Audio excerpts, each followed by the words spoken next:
Olá, pessoal. Eu estava aqui agora há pouco estudando o Provérbios capítulo 10 para a gente finalizar hoje esse capítulo 10. A gente vai estudar do versículo 17 ao 33. E assim, eu lendo a Bíblia, eu refleti, lembrei de algumas coisas que encaixam muito no que eu vou gravar hoje, nesse vídeo. Hoje nós estamos no nosso desafio no 23º dia.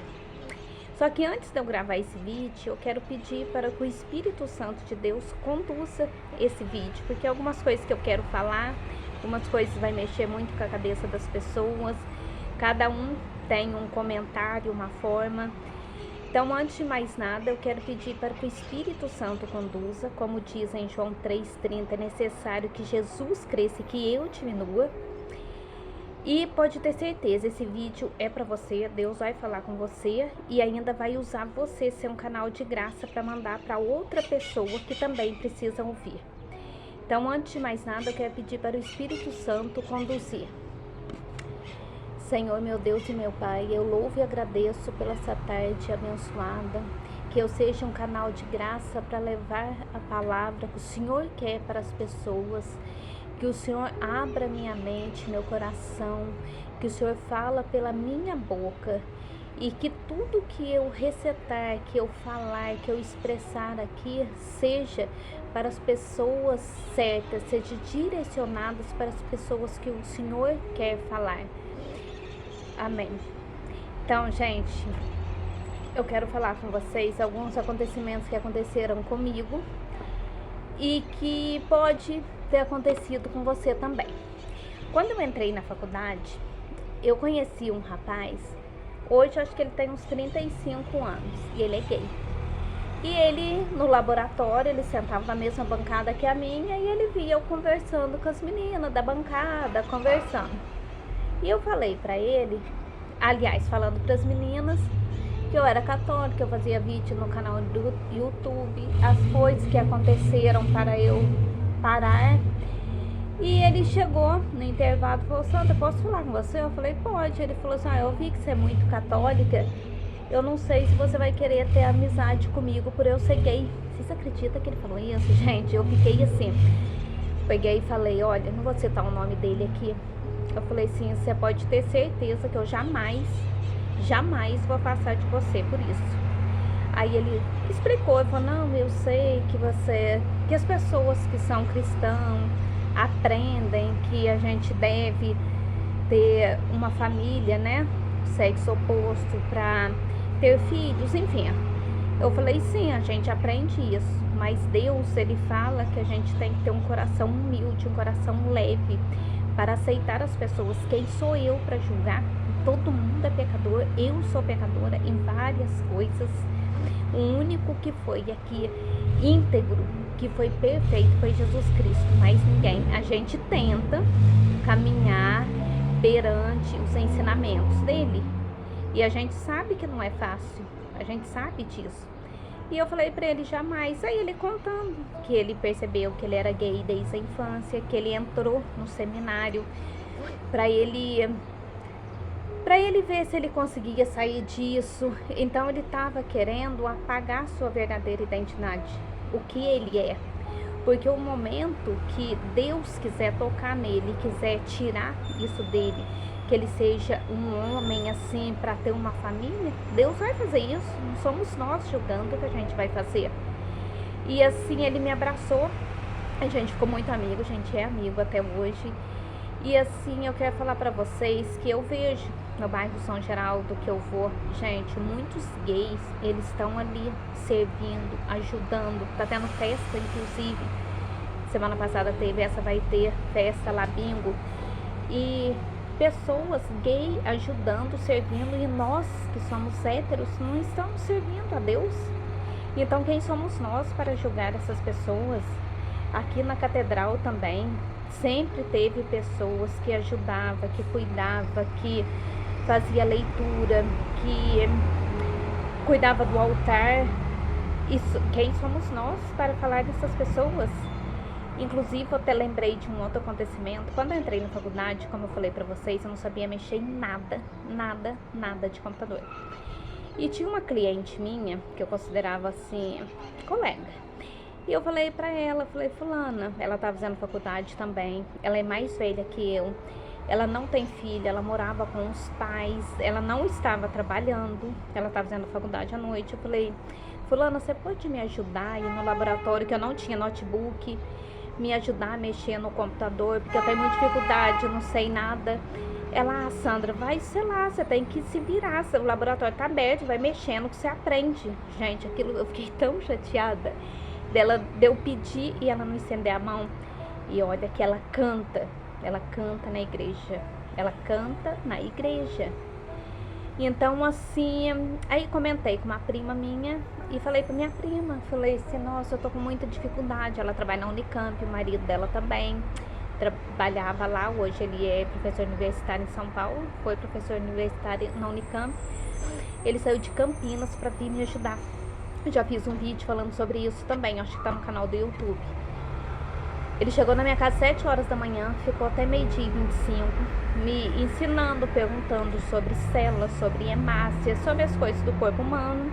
Ele falou, Sandra, o que eu vejo, o que eu percebo em você, a tua dificuldade maior é o computador, é você não saber mexer. E ele levou o notebook dele. E eu tinha ficado de prova final, que esse é um outro vídeo que eu vou falar pra vocês o que tinha acontecido. E eu tinha visto que tinha ficado de prova final e ele foi me ajudar. Aí a hora que ele foi entrar no sistema, né, daí o nome do meu RA, ele falou, Sandra, você não foi reprovada? Eu falei, eu fui. Ele falou, você não foi, tá aqui, olha sua nota, que não sei o que. Aí ele falou assim, ó, vou abrir uma pasta, vou deixar arquivado. A hora que abrir, ele fala universidade, né, a gente fala faculdade. A hora que abrir a sua universidade, você vai lá e mostra, sendo que a Carol, da UNA, já tinha visto que eu tinha ficado de prova final. Falei, tudo bem. Aí eu peguei e falei assim, quanto que eu devo te pagar por essa aula? Porque eu sei que 1 hora de aula particular é caro, você imagina ele ter ficado das 7 ao meio-dia e pouco. Ele pegou e falou, Sandra, sabe de que forma que você vai pagar? Retribuindo o mesmo ensinamento que eu tive aqui para outra pessoa que necessita. Gente, que vocês não vão acreditar, ele é ateu. Vocês acreditam nisso? Que ele é ateu. Agora você vê o coração desse homem. Aí minhas primas, cunhada dele, falou, Sandra, ele tem um coração imenso. Teve um cara que tentou suicídio na universidade, que foi se enforcar, foi fazer alguma coisa, foi ele que foi lá e tirou. Agora fala, ele é ateu por ele ser uma pessoa muito inteligente, muito estudado, muito, então assim, não que ele seja ateu completo, porque ele respeita. Muitas vezes na chácara deles com Anhal teve terço, ele frequentava junto. Ele tem as adversidades, os questionamentos dele, só que isso não é nós que vamos também provar para ele, colocar de goela abaixo que Deus existe, quem é Deus. Ele tem que experimentar. Da mesma forma que beber água. Não tem como eu beber água e matar a sede de outra pessoa. Eu tenho que beber a minha água. Só que você vê o coração puro dele. Como que eu vou questionar, falar que ele é uma pessoa ruim? Ele que não frequenta, que é ateu, ele tem um coração, ele cede, ele estende a mão. E a outra pessoa que está servindo a igreja não pode servir. Você tá vendo que a gente não pode julgar as pessoas, jamais. E teve vários acontecimentos que agora sim eu não consigo lembrar. Lembrei de um, que eu já fiz um vídeo aqui. Amanhã, dia 8, faz 3 meses que meu netinho nasceu. E meu neto, ele ficou internadinho, que ele tinha bilirrubina alta, que é aquele amarelão. E ele ia ter que ficar em observação, tomando aquela luz, né? Só que a minha filha, 23 anos, primeiro filho, né? Sem experiência. Ela ficou muito abalada. Eu vim aqui na igreja, no Santíssimo, rezei, pedi para Deus, orei, conversei para ele dar um conforto para minha filha, que é uma fase que iria passar, que ele precisaria ficar ali internado para recuperar. Só que o Espírito Santo, ele fala com a gente. Para quem já teve essa experiência, fantástica. Ele fala no nosso coração, no sentimento, vai para a mente da gente. Ele falou, escreve para sua filha, escreve um texto para ela e manda para ela para confortar ela. E eu fiz um textão, gente. E eu tenho 2 celulares. Tenho o celular que eu tenho internet, que eu pago o plano, que é o de trabalho meu, sobre a divulgação de suplementos. E tenho o meu particular, que eu não pago. não tenho plano. E eu só tenho crédito, aliás, eu não tenho crédito, eu só tenho internet quando eu chego no apartamento. E eu, sempre que eu saio, eu deixo o celular no silencioso, tava no silencioso. Meu teclado não faz barulho nenhum. Sentei e comecei a escrever um texto para minha filha, um textão. E sentou, isso que eu tava atrás, a hora que eu tava rezando, ajoelhada, senti no coração de escrever esse texto, fui no primeiro banco, no cantinho, e comecei a escrever para minha filha. E eu uso óculos, né, para escrever de perto. Aí escrevi, essa senhora sentou do meu lado e toda hora ela ficava incomodada, olhando para mim, olhando para mim. Eu percebi que ela tava olhando, mas nem tinha. Nisso, um rapaz da igreja abriu o sacrário, que a gente faz a reverência, né, da gente recitar meu Santíssimo Diviníssimo Sacramento. Só que eu tava tão entretida escrevendo o texto pra minha filha, que a hora que eu olhei, eu tirei o óculos, tirei o celular, ajoelhei, e ela, gente, o tempo todo, ela olhava pra mim. Até esse momento, ajoelhada, eu sentia ela fazendo isso também. Vou pular um anúncio aqui. Aí, a gente pegou, eu peguei, voltei, sentei novamente, peguei o celular e comecei a escrever. Ela, muito incomodada, ela pegou e fez assim em mim com bastante força, esticou o braço e falou: faça o favor, vai fazer isso aí que você tá fazendo lá fora. Mas muito estúpida, muito grossa. Eu peguei e segurei no braço dela levemente. Ela tava, porque ela é ministra da igreja. Eu falava: minha senhora, a senhora pode ter certeza que eu estou fazendo aqui, é o Espírito Santo que tá me conduzindo. Porque meu neto nasceu e ele tá internado. Eu deveria ter falado mais coisas, mas na hora pega a gente de surpresa, eu não falei. Só falei isso: meu neto tá internado, o que eu tô fazendo aqui é Deus que me inspirou. Só que assim, eu deveria ter falado mais, se a senhora tivesse focada no centro das atenções, que é Jesus Cristo, as coisas ao redor não estaria atrapalhando a senhora. Mas não falei. Gente, mas veio aquela angústia, aquela vontade de chorar. Eu comecei a chorar, soluçado, sabe? Aí peguei, levantei, fiz o nome do Pai. A hora que eu viro pra trás, estava lotado a capela. E todo mundo, parecia aquele filme, todo mundo levantou os olhos, alguns ajoelhados, alguns sentados, e olhou pra mim, tipo, com dó do acontecido. E eu fiquei com aquela angústia no coração. Aí fui conversar com o padre, falei pro padre. Não, gente, jamais eu tava desejando mal pra ela, o ódio dela. Eu estava magoada com a situação, muito magoada. E o padre ouviu, apesar de eu ter chorado muito. Ele pegou e falou, eu falei assim: ó, jamais vou afastar de Deus por causa do ser humano. Eu vou na igreja porque eu sinto bem, eu sei que Deus está na minha casa, está no meu coração. Só que eu sinto bem dentro da igreja. E o padre pegou, conversou comigo e falou: faz uma coisa, filha, vai lá na capela e reza uma Ave Maria, ou um Pai Nosso, não lembro. Tipo assim, para apagar esse sentimento que ficou lá. E eu fiz. Só que, gente, por mais que eu falei que não ia me abalar, me abalou. Pelo incrível que pareça, me abalou. Eu peguei e parei. Meu neto vai ser 3 meses e eu parei de ir na missa aqui. Eu vou na missa do São Geraldo, Magela. Vou na missa Santa Clara e São Francisco de Assis. Vou na missa em outros lugares, eu não vou aqui atravessando na minha casa. Até mesmo o altar, que eu faço parte de cuidar, né, da florzinha de aguar, eu fiquei um pouco ausente, sabe, gente? É ruim falar isso, mas eu tô sendo sincera. E a hora que eu cheguei lá, eu até via as folhinhas secas, né, tudo seco. Eu falei: nossa, que judiação, né? Porque a planta também não tem culpa. E aguei.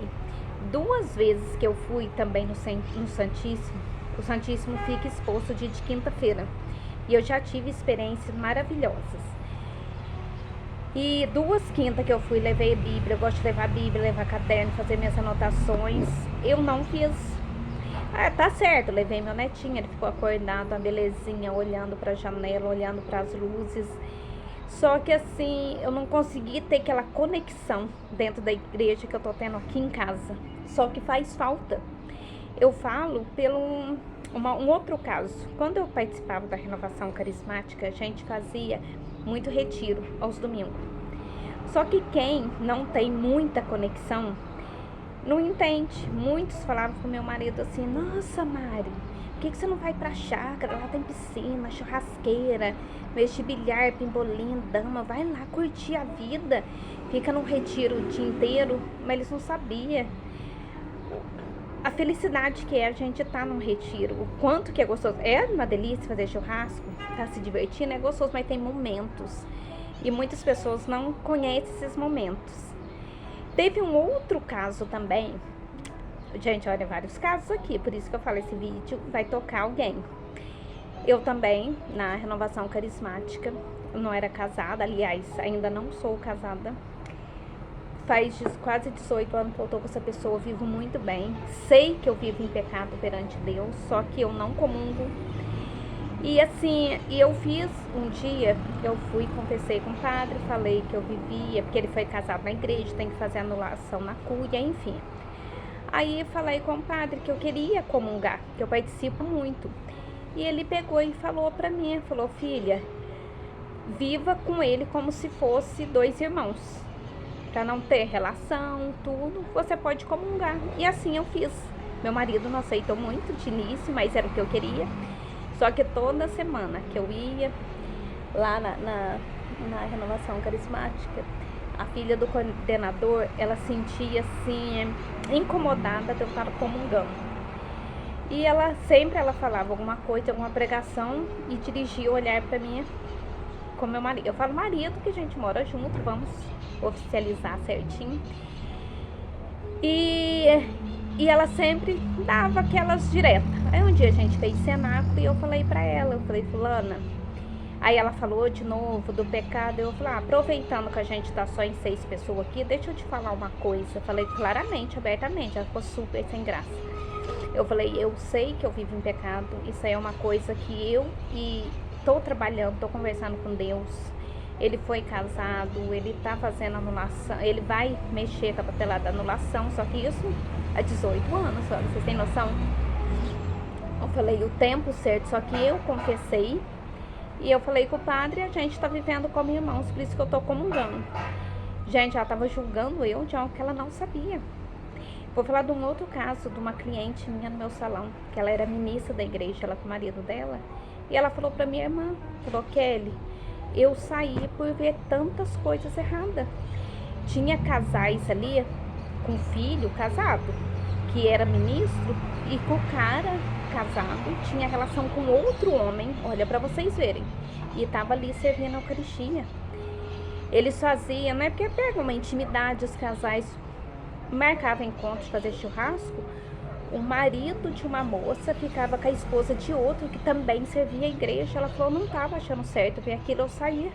Olha o tanto de gente que afasta da igreja por causa das coisas. Então a gente não deve cobrar, a gente deve ir com o coração aberto, se entregar ao Espírito Santo, fazer o certo, sem ficar julgando, olhando o próximo. Vá focado no centro das atenções, que o centro das atenções é Jesus Cristo. Se você sente falta de uma comunidade, de uma igreja, de ouvir a palavra, peça, ore hoje, ajoelhe no seu quarto, converse com Deus, fale em voz alta, fale em pensamento, do jeito que você sentir melhor. Fala, Deus, eu estou incomodada disso, eu afastei por isso, tira essa angústia do meu coração, assim como eu também estou fazendo essa oração, para mim voltar aí a frequentar mais vezes a igreja catedral. Então, vocês devem pedir discernimento para Deus, falar com Ele, o que está te deixando angustiada, as coisas que estão acontecendo, que Ele vai limpar o seu coração, essa angústia, Ele quer o seu coração. Ele quer você, independente, venha do jeito que você estiver. Seja sujo, seja do jeito que você estiver, ele vai te limpar e Ele vai te curar. Então, essa palavra é para você, que você reflita, compartilhe com mais pessoas que precisam ouvir essa palavra e saiba, Deus está com você, Deus está no teu coração, Deus quer você perto dele, tá bom? Tenha um dia abençoado, fica com Deus.